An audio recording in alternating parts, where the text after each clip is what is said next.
Wait, I think I hear. It's up ahead. Why, it's the miners. We've found them. Thank heaven they're alive. 2 days and nights without food or water. Wow. Stand back, Oliver. I'm going to shoot that padlock off the door. Now, if I can just... Watch out, men. It might be another one of Finchley's dirty tricks. Wait, I'm not an outlaw. Are you the miners from the White Hope mine? Yes, we've been trapped down here ever since Finchley's men set off a blast that closed our main shaft. If you're not one of his bunch, how come you found this tunnel? Well, we never would have found it without this map. Tarnations. A friend of mine talked to Miss Clark this evening. Julia, is she all right? Well, I'm sure she is. I wonder why Finchley went to all this trouble. The mother lode and the matchless had played out, so he tried to kill all of us with that blast. It'll be a hard thing to prove. Finchley will claim the blast was an accident. Unless, Oliver, you can prove it and have a supporting cast for your performance at the same time. I don't understand. Neither do I, but I like the way you talk, even if you are wearing a mask. I'm Paul Becker. We'll have to hurry, Paul. There isn't much time. First, let's get above ground, and then I'll explain. Sure. Come on, boys. The benefit performance of the Quartzville Opera House was an assured success. As Oliver Hornblow waited in the wings to present his act, no one had seen him open the stage door and admit 20 vengeful miners. He listened to Martin Finchley introduce him before the drawn curtain. And now, friends and fellow citizens, I take great pleasure in introducing a sterling artist who has so graciously consented to lend his talent to this worthy cause, Mr. Oliver Meredith Hornblow. Thank you. Thank you. I will endeavor to enact this trial scene from The Merchant of Venice.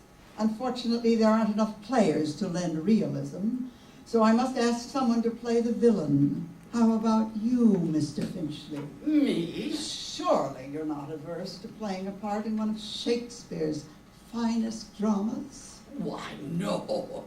I'm not much of an actor, but I'll be glad to help. Splendid, splendid.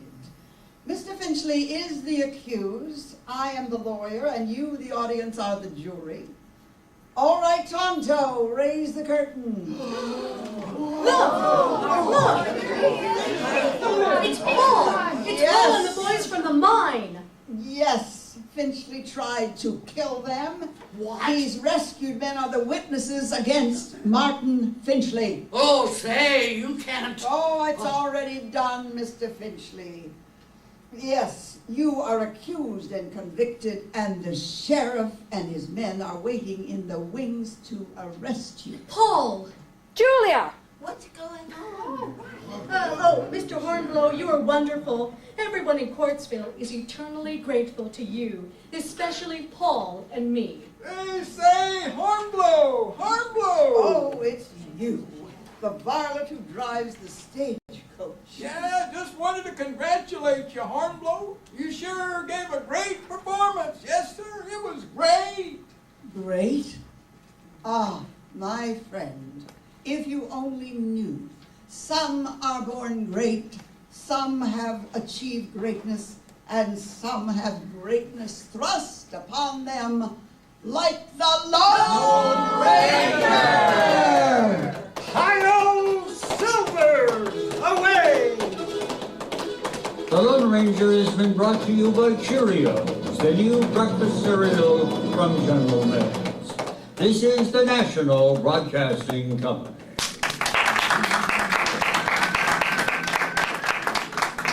And now a word from this hour's sponsor, Langendorf Bread.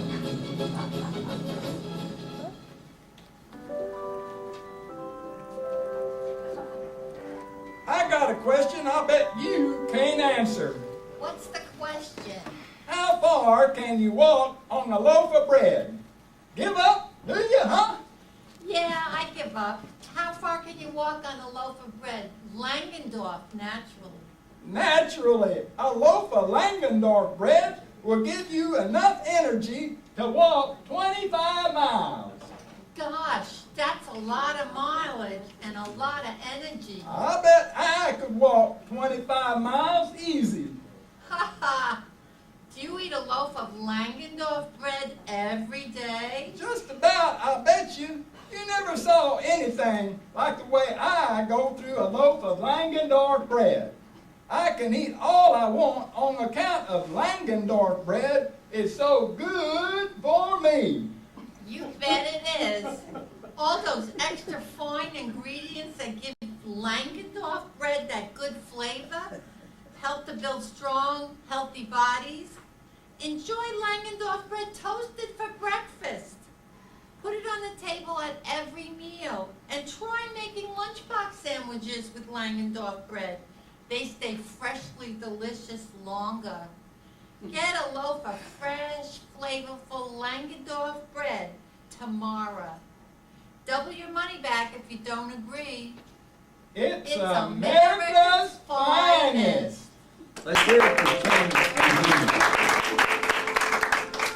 Now back to our program. Our next program is a spoof of the popular cooking show of 1949, the Betty Crocker Magazine of the Year. The cast features Bonnie Smigel as Betty Crocker and Lois Daris as her guest, Sarah Lee. From coast to coast, General Mills brings you the Betty Crocker Magazine of the Year. And here to welcome us is America's First Lady of Foods, Betty Crocker. Hello, and welcome to the Betty Crocker Magazine of the Year, the show where we cook and chat at the same time. I'm your host, Betty Crocker, and my guest today is Sarah Lee. Welcome, Sarah. Tell me what you've been up to. Hello, and thank you for having me. On the way over, I saw that the peanut butter couldn't cross the street because there was a traffic jam. What did you do to avoid the jam? I went to a restaurant that serves breakfast at any time, and I ordered French toast. Really? So what time did you order it? During the Renaissance. Wow, that's amazing. You know, I heard some news about you, and I heard it through the grapevine. You're just about ready to read my mind. Are you planning to open a new bakery? Yes, if I can raise the dough. Oh, you. Did you hear our local baseball team just hired a cook? Really? Why? They wanted a new batter. That's funny. Speaking of batter, I heard Betty bought some butter, but she said this butter's bitter. If she put it in her batter, it would make her batter bitter. But a bit of better butter, that would make her batter better. So she bought some better butter and she put it in her batter and her butter wasn't bitter? Yes! Did you hear about the garden race? No, do tell. The lettuce was ahead, the hose was running, and the tomato was trying to catch up. Wow. Do you know what you get when you have 1,000,000 blueberries trying to get through the same door? No. What do you get when you have 1,000,000 blueberries trying to get through the same door? A blueberry jam. Walked right into that one. And now I'd like to tell your listeners how to make an orange giggle. Great. How do you make an orange giggle? Tickle its navel. Do you know why gingerbread men always wear long pants? No. Why do gingerbread men always wear long pants? Because they've got crummy legs. Sounds good to me. Do you know why teddy bears never eat dessert? No. Why not? Because they're always stuffed. That's adorable. Well, I'm afraid that's all we have time for today. I want to thank my guest, Sarah Lee. I'm Betty Crocker.